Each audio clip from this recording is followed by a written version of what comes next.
and hopefully some of our other colleagues will be joining us soon. So if you'd like to join with me with the karakia, that would be amazing. Whakateho ki te uru, whakatakuteho ki te tonga, kia mā kina kina ki uta, kia mā taratara ki tai, e hi aki ana te atakura, he tio, he huka, he hohu, ti hei mauri ora. Right. So hopefully we won't be here at 10:30 for morning tea. It'll be a nice short meeting. And now, do we have any apologies? I don't think I've received any unless they came through this morning.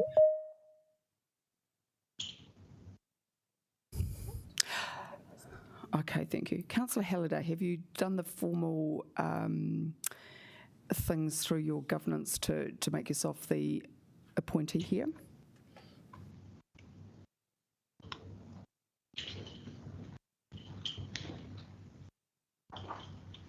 Oh, okay. So that's all right. Okay, that's lovely. Okay.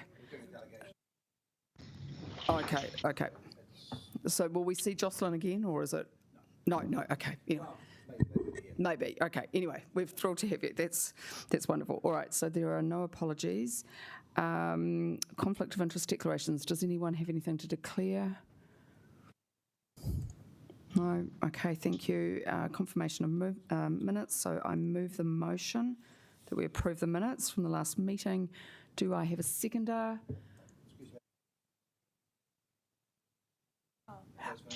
Absolutely, that's lovely. And Deputy Mayor Swales, did you have a point you'd like to make? No? No, you don't. Okay, lovely. And you'll be the seconder, will you? Yes. Yes. Oh, lovely. Thank you very much. Okay, so kua mutu, declare that carried. No items not on the agenda. Oh, sorry, people. Sorry, apologies. I was going too fast. Can we now vote on the minutes? And we'll just put our hands up. Okay, right.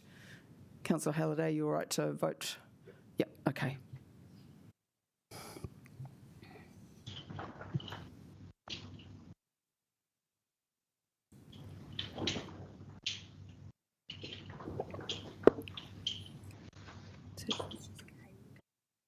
Councillor Hayward. Oh, sorry, Councillor Helena. Councillor Helena, have you voted yet? Great. Okay. Kuamana, I declare the motion carried. So no items not on the agenda or any public participation. So now what we've got, Nigel, thank you very much for making yourself available today. Are there any comments that you'd like to make that are not clearly outlined in the report? Otherwise, we'll move straight to questions. No, I was happy to talk to it, but no, that's fine. No, if you've got something new, we're just not allowed to. Nothing new. No summarising, because, councillors always love reading their papers. All right, councillors, are there any questions of clarification or comments that you'd like to make? We'll be pretty informal here. It's a good paper, and then we can move into debate after that. Can we hands up? Councillor Mitchell, you can start us off. Thank you. I had a question, and it was arising from something written in the Hutt City Council report, but it applies across all the councils, and it was about C&D waste. And it talks about requirements for building consents over $2 million to submit a construction site and demolition waste management plan to council. Kind of had two questions around that. One, do our councils or the building industry itself provide good guidance to the construction industry on best practice for waste management on building sites? And two, are we planning to do any comms around kind of best practice that we see in our cities?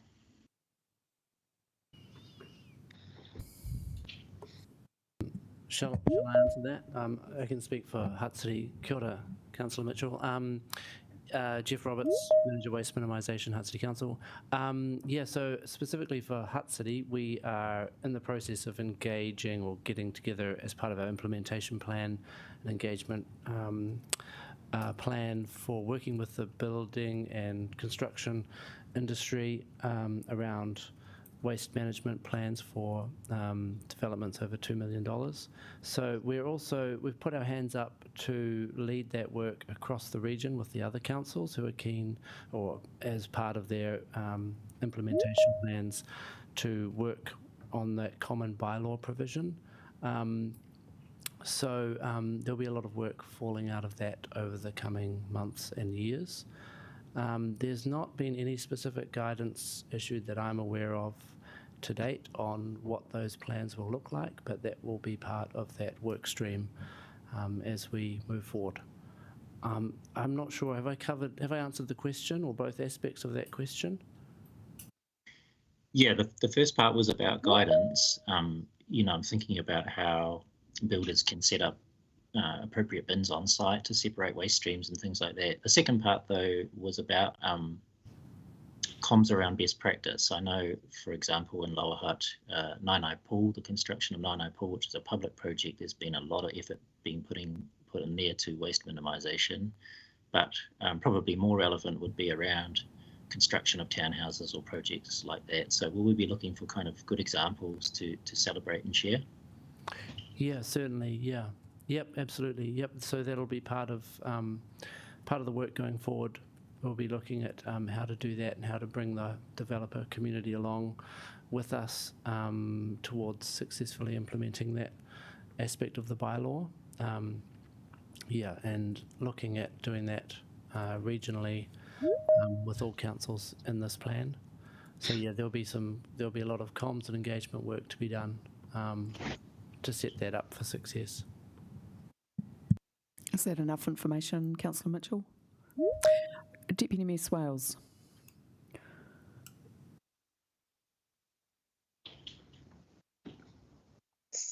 Kia ora, everybody. Great to be with you. So I have a couple of questions that follow on about paragraph 40, which is following on to what Councillor Mitchell said. So I know that the collaboration, has that been with all of the councils in the region? Because I'm unaware of any conversations that have happened here in Upper Hutt, knowing also that we've got a lot of housing development like Lower Hutt and everywhere else in the region, and wanted to know where we were landing with regard to that and what the timeline was for wheeling it out. Then I also have a subsequent question on paragraph 41, which is around the illegal dumping of litter. We haven't seen a reduction in any of the illegal dumping, and was wondering where the stats and that information came from, because I would certainly like to know a little bit more about that. Thank you. Okay, so referring to the update for Hutt City, so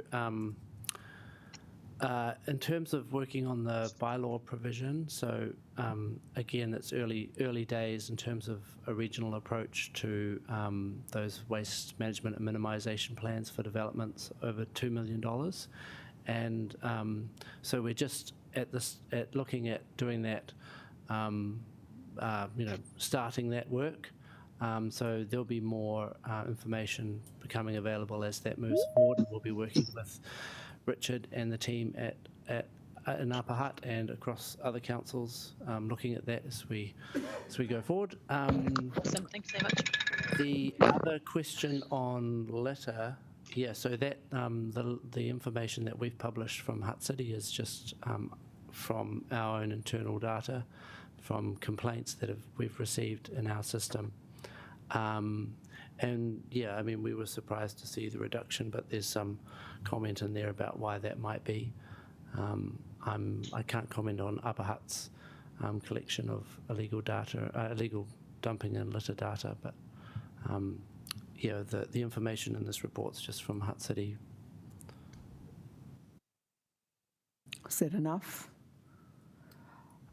Can I just ask, just following on from my colleagues' questions, can you just remind me in the bylaw what stick we have if they don't comply with this construction plan? So it really is just that they must have an approved plan. So we need to look at the options for implementation and enforcement or compliance, and what the controls actually enable council to do. Okay, so this most of us passed that bylaw in 21, 22. When was it? Yeah. Okay, so basically you're saying that no one's really implemented it yet. Not so far as I'm aware, unless Okay. the councils want to correct me on that. So, I mean, from my perspective, this is quite urgent because that was one of the big achievements of the last triennium. So, in terms of the time frame for getting this work done, like, is it going to be? Have you got the resources to be able to do it as promptly as possible? Yeah, we're looking at that. At Hutt City, we'd quite like to be working at implementation next year in 2025, but we've only just begun the conversations with other councils around that, or at an officer level, in terms of looking at the interlocking implementation plans for other councils, and looking at making sure that the bylaws provisions are the same. So I think Kapiti needed to confirm the limit, the $2 million limit. I think they might have done that. But certainly, as part of the implementation planning work for the WMMP, this will be one of those key tasks that we're looking to Okay, so look, that's helpful, and I mean, this is the purpose of this committee, is to monitor. So I'm just taking some notes about things that we need to follow up. That is important. And just another question around this: are you finding that the developers are starting to be more conscious about the need to recycle materials and dispose of whatever can't be recycled appropriately? I don't have any specific evidence of that. I'd like to think that there's a general growing awareness around the need to reduce disposal to landfill and the costs of that. Nigel, you might know more from your plant. It definitely is a mix. There's certainly the forward-thinking developers tend to think it through a little bit more, but at this point, I haven't got any evidence to suggest that many are making a real effort. Okay, thank you. Councillor Mitchell. Yeah, just following up on Councillor Pennett's question about what is the stick. My read of this is that this is a consent requirement. So is the stick that building consents may not be issued in future if these plans aren't submitted as part of consent application? I'd probably have to double check with get some legal advice on that, specifically on that bylaw provision, because it's not clear to me at the moment whether that's the case. I imagine that needs to be worked through, and just to examine what exactly what powers council has given itself to enforce this aspect of the bylaw. Will you be able to get that advice in time for our workshops in April? Is that possible? Yeah, I think I can do that. I think we can do that. I think it would be helpful. Yep. Oh, we've got someone here who can. Yep, Stephanie might be able to provide some advice on that. I think it's an important question, so thanks, Sandy. So kia ora, Stephanie Steadman, I'm a Principal Advisor. I'm here on behalf of Dill, who's sick today. We have looked into this quite a lot around the C&D and the correlation with building consents, and unfortunately they don't tie together at all. Can you hear me? Yeah. So they don't tie together at all, so we can't use that as a stick. We can't withhold a building consent until they have a C&D waste management plan. There was a bit of background last year around MB trying to introduce this nationally. So a lot of councils withheld doing their C&D waste management plans because it's going to be a national proposal. I suspect that might not proceed now, but it may. So when we look into it next year, or when we get around to it with Hutt, then we need to look at that in more detail. There's no point councils introducing this if there's going to be a national system. It's a fair enough point, but we want our bylaw to have teeth as well, right? Otherwise, yeah. Now, Robbie, have you got a question or a comment that you'd like to make? Yeah, a few updates from us on this. So we're working on this behind the scenes as well. Kapiti still needs to set the threshold to that $2 million limit. We should be on track to have that done by the end of March. And then obviously just tying in with what the rest of the region's doing, which we're going to talk about later on this week, actually. Same sort of thing though, yeah, so it can't be a building consent condition.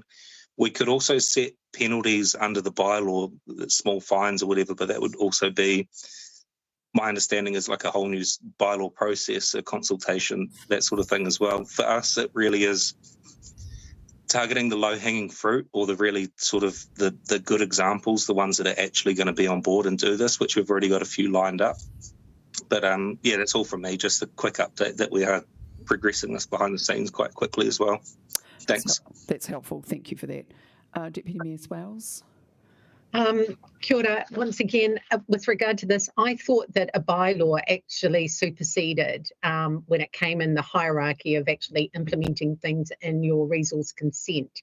And if I'm wrong, because I would have thought that if we had gone and made it part of the resource consent, then that's a stick that we could actually activate. But are you saying that we can't do that? Because I was under the impression that we could if we had a bylaw.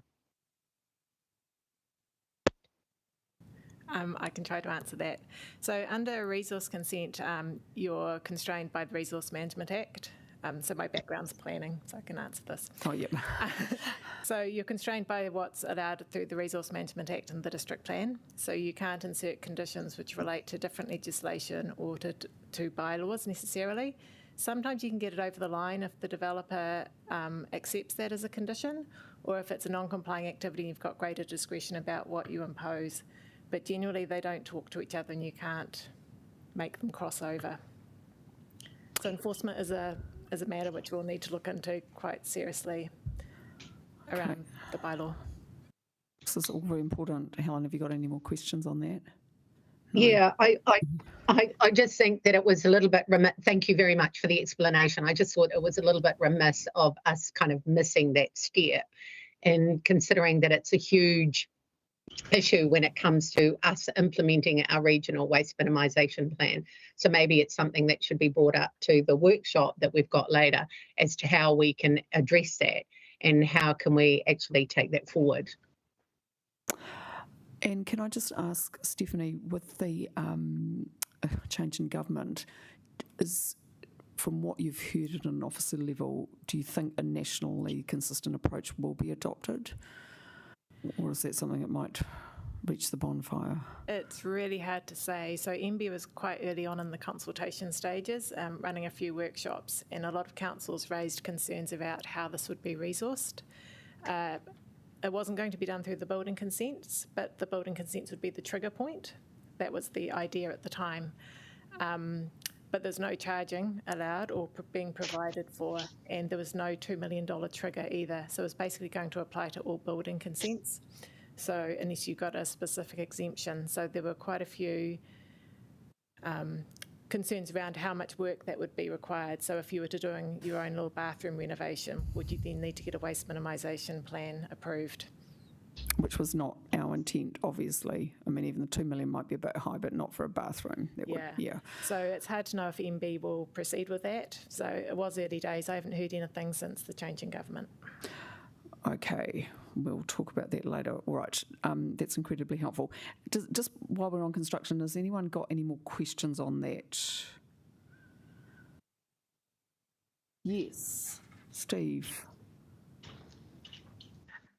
Thanks, Iona. I just had a question around there was talk earlier on about contacting some of the major businesses like Wintstones and Expo, along with Mitre 10, to see whether they were going to be expanding their recycling systems to other areas in the country. I'm just wondering if that's being followed up, because as a builder myself, I know how much waste there is in the gypsum plasterboard side of things, and expanding that into the Wairarapa would make a massive difference to the amount of C&D waste going to the landfill. So I'm just wondering if has that been looked into?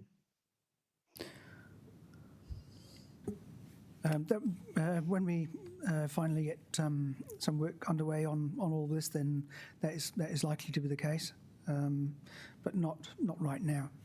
We haven't done anything to date. Okay, that's a good question. So do you think you'll be able to follow up? We'll certainly address that at the next steering group meeting. Okay, all right. I appreciate there's a lot to do. Yeah. All right. I've got some other questions, but would other people like to go first about the whole report? It's quite a lot in there. Councillor Hayward. Kia ora, whaekia mana. Thank you, officers, for preparing the report. My questions are related to points 83 through 87 with regards to organic collection. While many councils at the moment still don't have their own household collection system, but they may have requirements around commercial providers, how aligned will or are councils going to be on that discretionary component around what would be accepted in organics collection? It would make sense to me that if it was consistent across the entire region, it makes it easier for whether it's a private or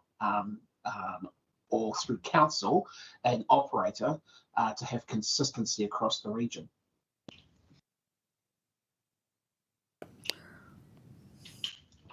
Good question, again.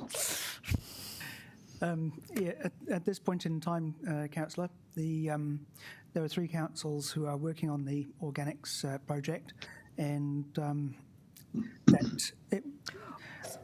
the process that we are going through does allow for other councils to participate should they choose to in time. Currently, we are definitely working out whether we can fund the collection services, and we're also looking at a collections facility that is dependent on central government funding. And as I say, we for the 3 councils involved, that is in our current LTP consultation documents, and obviously we will wait and see what the response is out of that. At this point in time, organics was a hot topic with the previous government. We're not sure where that will land with this current government. Obviously, having a regulatory tool does assist. Hope that answers your question. Do you need any more information, Jeff? Just that I'm assuming that our current bylaws do also impact commercial operators in those parts of the region where they have services provided to local households. And are we in a position to, or have we considered any changes to our bylaws that might, our discretionary component that might affect them?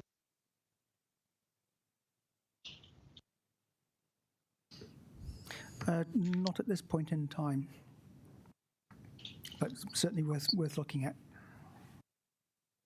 Okay, that's no more questions. Okay. Madam Chair. Thank you. Andy. Yeah, mine was just a follow-up. In terms of those discretionary organic materials that Jeff was asking about and getting consistency across the region in terms of what's collected, am I right in assuming that that's probably dictated by whoever's processing the materials, what they'll take and what they won't take? So if people are using a shared facility, they will, of course, be restricted to the same materials? That's correct. We're still in the very, very early stages of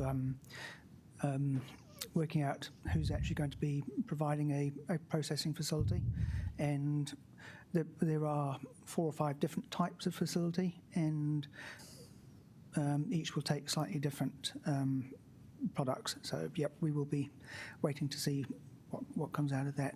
I believe there is an ROI process in place currently underway, so no doubt we'll find out in the next couple of months. But I guess from our perspective, councils do have an ability to control some of the residential collections, and that will form a basis for any process. And to make this the whole thing work efficiently and economically, it will require the private sector to step up and put some materials into that processing facility.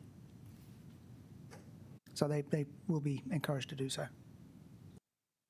Can I just ask about the organic processing? So 3 of the councils are working on that. Is there any interest from others to work in, just now that there's a bit more progress has been made? Yep, I think we had a conversation with Carterton just this week But obviously, if anyone does wish to participate, we're more than happy to. And have there been any more positive feedback from MFE about getting funding for that to happen? We're still waiting on decisions from them, and we are when is that? When are they? I have no idea. So they don't give you any time frames? No. But we're in the process of putting an application for funding through to for the processing facility. So we'll see what happens sorry. there. So when's your application going in? Can you remember? So there's two aspects to this. One is the curbside collection. So that's the one we're waiting on a decision on, and then the processing is the one we're putting in an application in. Yeah. So Right, okay, yeah. Yeah. So we're just finalising the deed of funding for the curbside collections at the moment, and subject to that being approved at MFE's end and all the details ironed out, that should go ahead. One hopes, and then subsequent to that, or parallel to that, there's also an application for the processing facility itself. Okay. So when we come back and have our workshops, are we able to just document all these things that are happening and we're waiting on, just so it just makes it easy for us to monitor where things are at? And I appreciate some things are not under your control, right? Helen, you have a go. I've got other questions. Thank you. Just through you, Chair, and it's to pick up on what Councillor said around 84 and 85. And I'm assuming that these excluded and discretionary are just for curbside. It doesn't rely or apply to our commercial entities, because I have kind of a bit of a question there. Why are we excluding compostable packaging when it's something that we've always been asking for? Is it because of the different grades? Also with ash, why are we discerning that? Because we don't trust our public to be able to discern between what they're burning is treated or untreated. Just a couple of questions there. And then once again, when I go into 85, garden material likely to contain chemical spray. Anything that comes from maybe gardens, surely there is some form of spray that has been put on their grass clippings.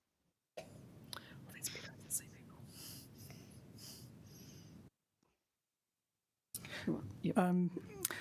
In terms of the that particular section of the paper, that is where the ministry has landed in terms of where they suggest that we should be heading with processing.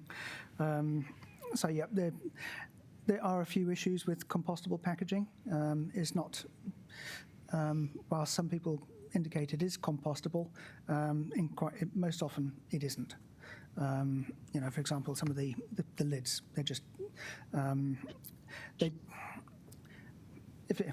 want to get too technical, but a composting operation usually takes between 35 and 45 days, and some of those compostable products take significantly longer than that to break down in a composting cycle. So there's technical reasons why some of those won't be in there. In terms of garden materials, I think there's not a huge amount of material that does get contaminated with sprays, but there are a few that are particularly nasty. And what it does mean is that if you have grass clippings that are sprayed, the resulting product just cannot be sold. So that's why they're reluctant to have that in there. It's something the EPA has directed. It's chloropyrrolate. Hopefully that answers your questions, Councillor. Good. Andy.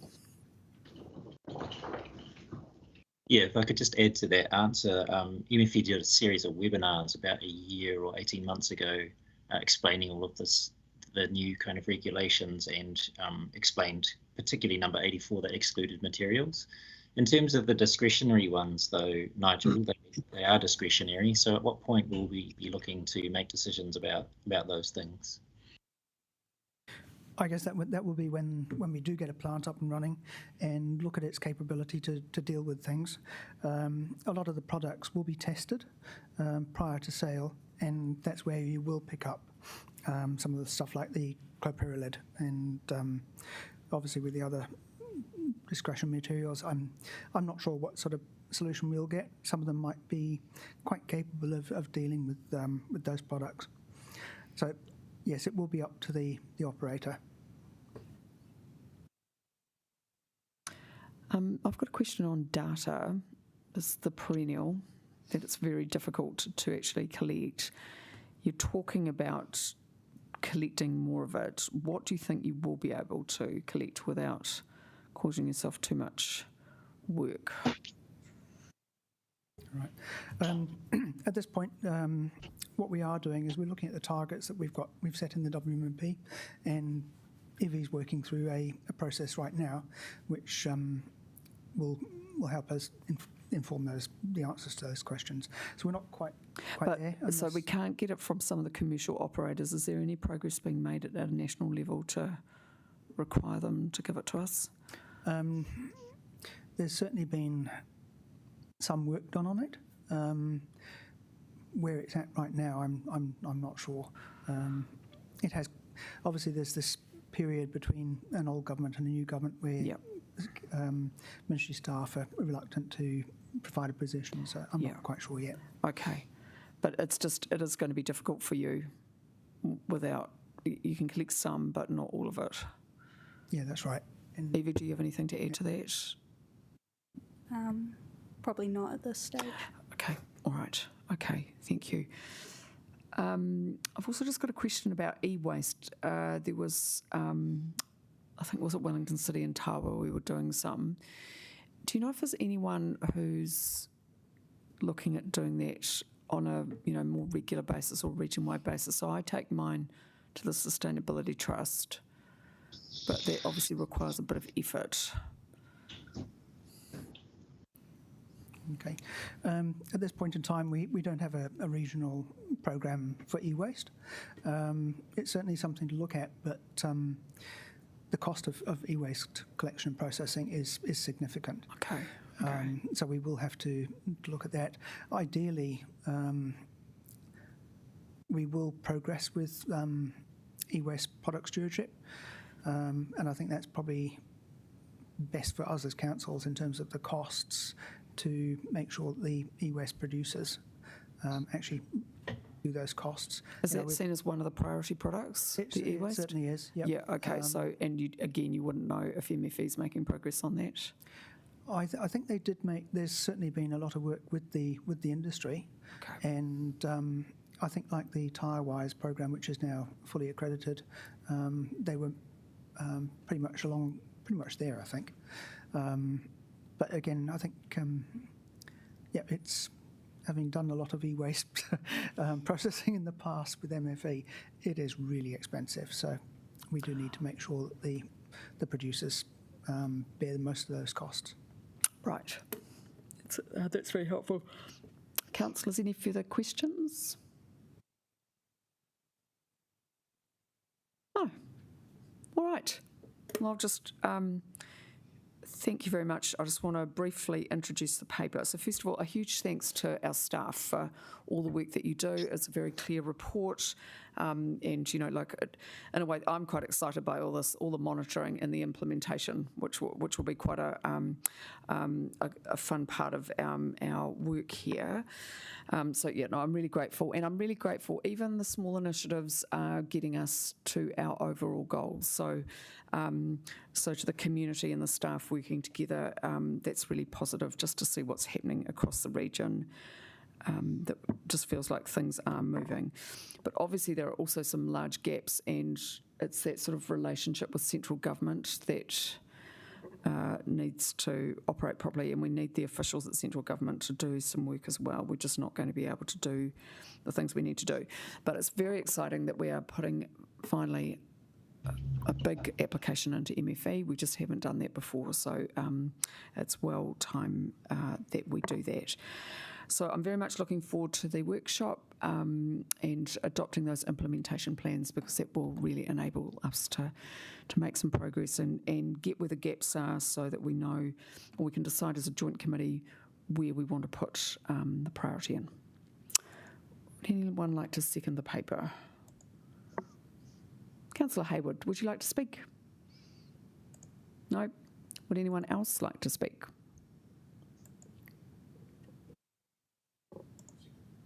Oh, sorry, Councillor Hayward did.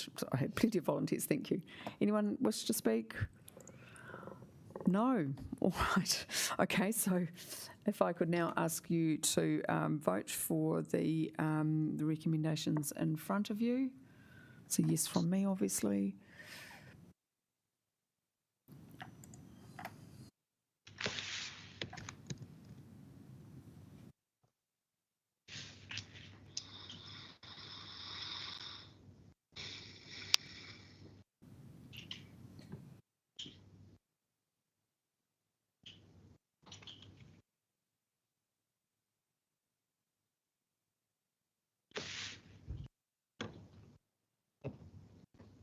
We've got everyone? Right, Gormana, that is carried. Just before we close the meeting, I'm sorry, I didn't check my emails before I came into the meeting. Councillor Duffy did send in his apologies, so I'd just like to move those, and if I could have a seconder. Councillor Halliday, thank you very much. If we could just vote on that quickly too.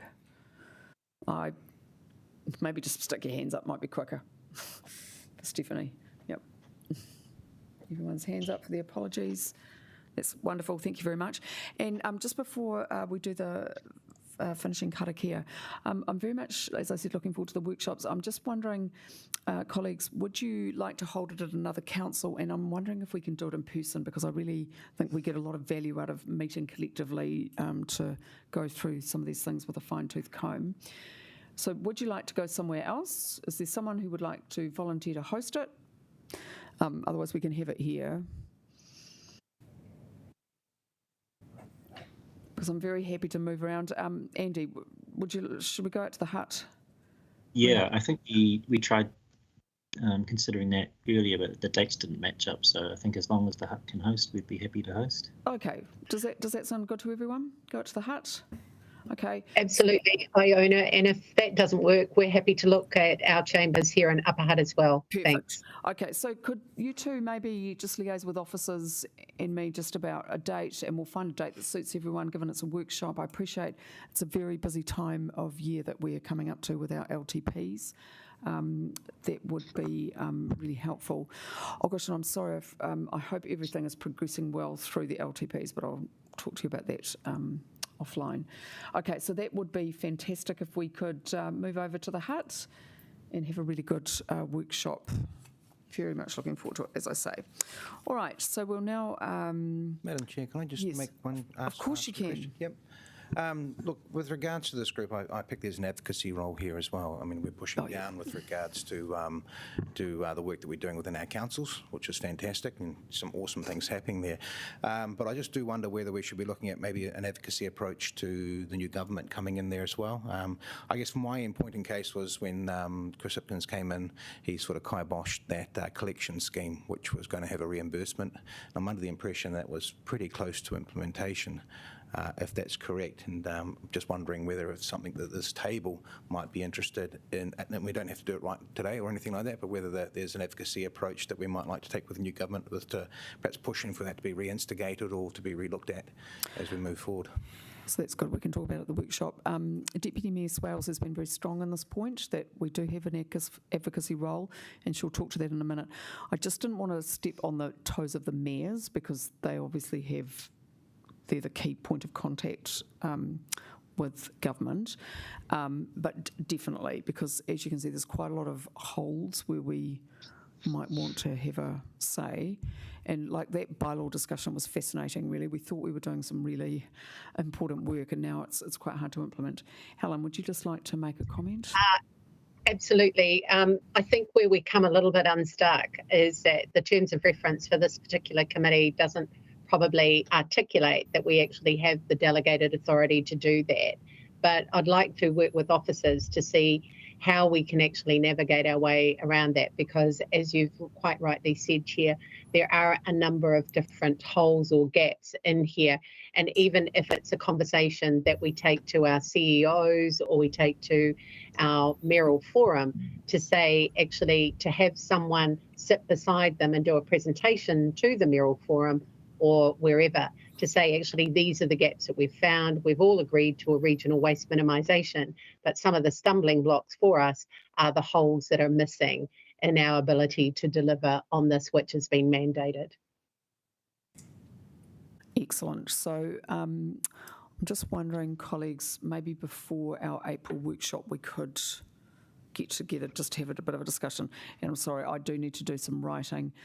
Helen, just as one of our deputy mayors, it would be great if you could just have a chat to Wayne, just see what the correct process would be to follow.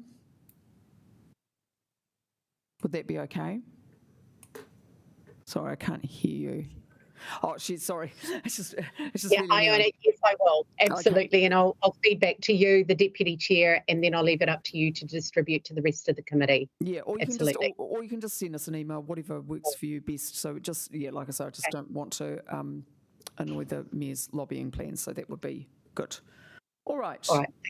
Okay, thank you for that. That is good, and I'm sure there'll be some useful conversations to be had. Right, so please join me in the karakia. Unihia, ki te uru tapanui, kia wātea, kia mama, te nāko, te tinana, te wairua, e te ara takatū, koe a rā e rongo, whakairia aki ki runga, kia wātea, ai rā, kua wātea. Thank you very much, colleagues. A short meeting, but I really appreciate your excellent questions. I think it was very helpful, and I look forward to seeing you in April.